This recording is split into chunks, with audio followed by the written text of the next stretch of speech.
Cube Radio. Salut, c'est Charles Tran avec l'équipe dans 5 minutes. On s'intéresse aux sciences, à l'histoire et à l'actualité. Aujourd'hui, on parle de produits chimiques.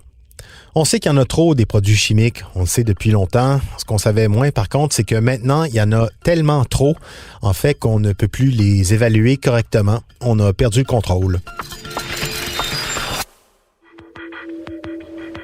Ce sont les conclusions d'une étude menée par des chercheurs de l'Université d'Oxford au Royaume-Uni, parue dans la revue Proceedings of the Royal Society. On parle ici de tous les produits chimiques. Les engrais, la pilule contraceptive, les produits ménagers sont composés de produits chimiques nouveaux, si nombreux et variés qu'il est devenu impossible d'évaluer l'impact de chacun d'entre eux sur l'environnement. Eh oui, vous saviez pas, hein? Ben non, ils ne sont pas tous testés intensivement, loin de là. Des milliers de produits chimiques aux propriétés très diverses qui envahissent les écosystèmes et dont les effets sont encore largement méconnus. Le principe de précaution, finalement, dans l'industrie pétrochimique, c'est presque une blague.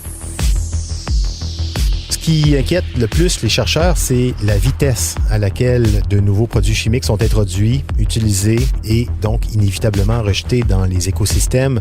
Ça va trop vite pour qu'on puisse évaluer leur impact.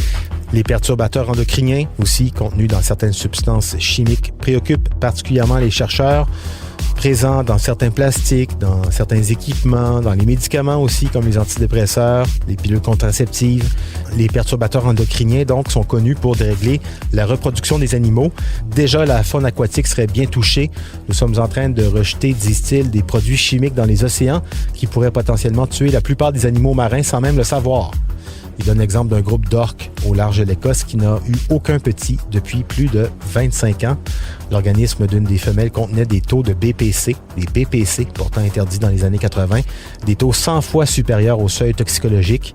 En 2017, une autre étude mettait en évidence l'apparition d'attributs féminins chez des poissons mâles.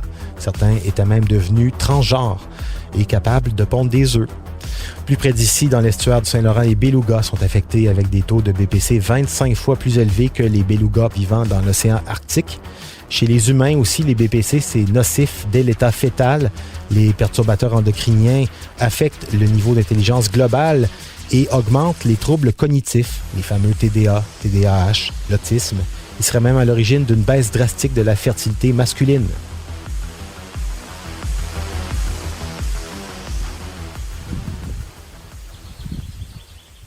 Chaque année, selon l'OMS, 270 000 enfants meurent dans le premier mois de leur vie de maladies liées à des environnements pollués.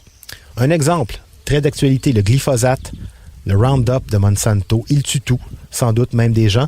On voudrait bien l'interdire, mais on n'y arrive pas, tout simplement parce que les agriculteurs en sont accros pour toutes sortes de raisons scientifiques, économiques, juridiques aussi.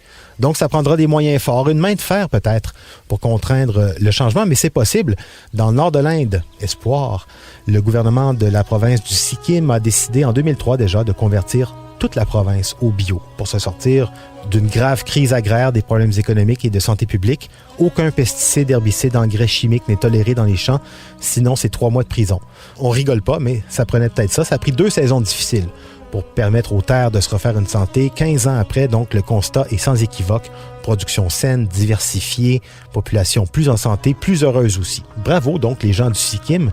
Un Québec 100% bio bientôt? Pourquoi pas? On y reviendra dans un prochain épisode. C'était en 5 minutes.